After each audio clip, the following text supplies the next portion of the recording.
Berjumpa kembali dalam perkuliahan kita. Salam sejahtera, assalamualaikum warahmatullahi wabarakatuh. Dalam perkuliahan ini kita akan membahas materi yang akan saya jelaskan di slide berikut ini. Silakan belajar, jangan lupa kerjakan forum Anda dan tugas Anda. Setiap pertemuan, keaktifan Anda sangat mempengaruhi nilai rekan-rekan.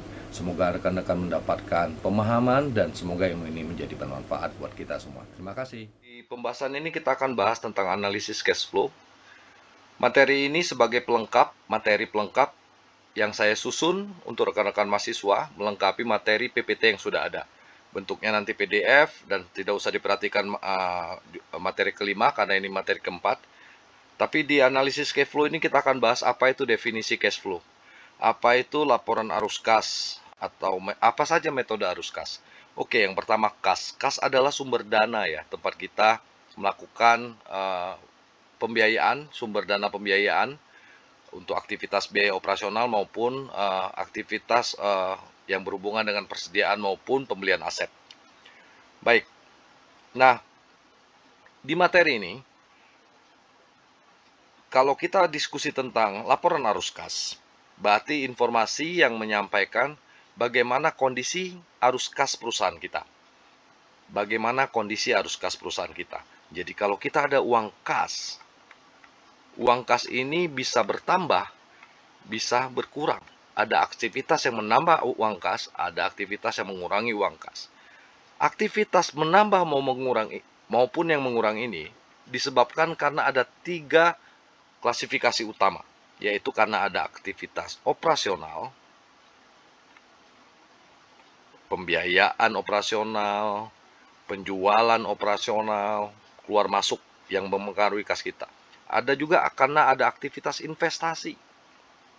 Baik itu menambah uang kita, misalnya kita menjual aset kita, terima uang kan, akan menambah aset kita, akan menambah uang kita, arus kas akan bertambah.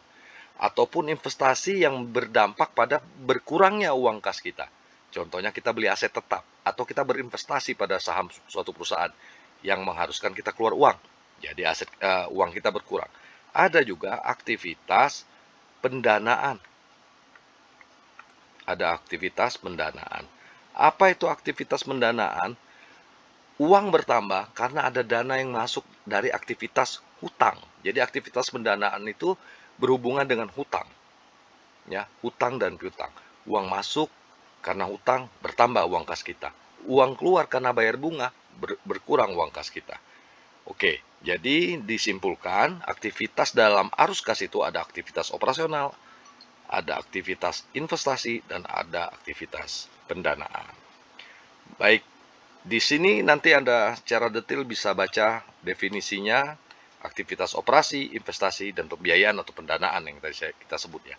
Selanjutnya, apa saja metode arus kas? Metode arus kas itu ada metode langsung, ada metode tidak langsung. Metode langsung apabila penghitungannya langsung dipengaruhi dari kas masuk dan kas keluar dari aktivitas operasional. Secara langsung dihitung.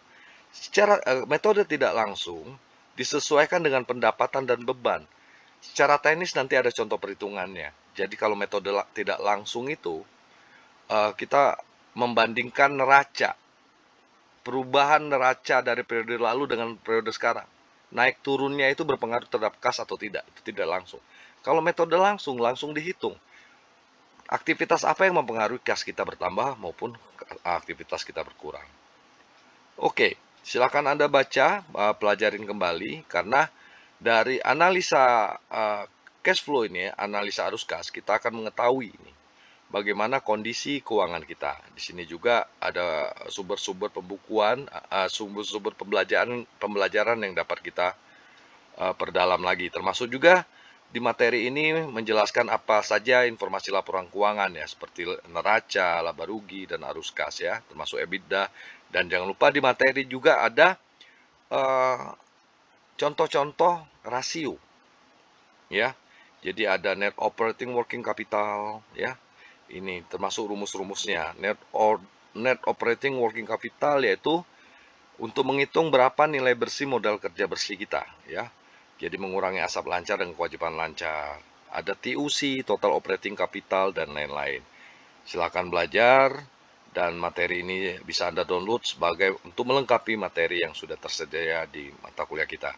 Terima kasih teman-teman, selamat belajar, jangan lupa kerjakan tugas dan forumnya. Assalamualaikum warahmatullahi wabarakatuh.